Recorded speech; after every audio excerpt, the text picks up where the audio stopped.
back, everybody. I'm Scott with Off-Grid Stoves and More, and I'm here to offer a quick short on a major problem that's going on right now. For a lot of you, what's happening is your Austroflamm Rika door has been shut all summer long, all right?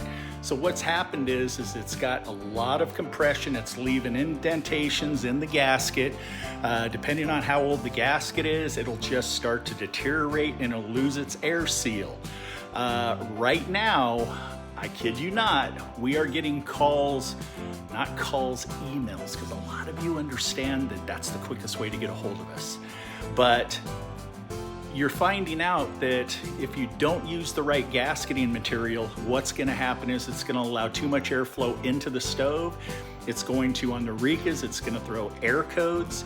On the Austroflamms, it's going to basically just shut down, or you're going to have air sensor issues due to the fact that too much air is getting through that door. Okay, we have the proper gasketing material. It's a high density gasket, which is necessary with the Austroflamm Rika because it was designed that way at the factory, and all the specifications, the way that the airflow sensor operates is all designed to use this particular gasket. Okay, we have them in stock.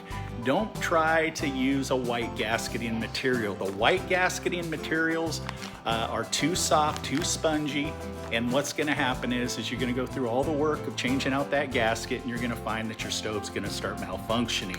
So, offgridstoves@gmail.com.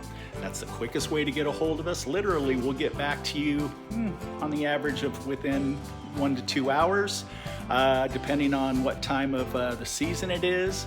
But we have more than enough of these kits in stock to get you up and running and eliminate that problem of having too much air entering your stove and then making mama unhappy. So you guys stay safe out there. Peace.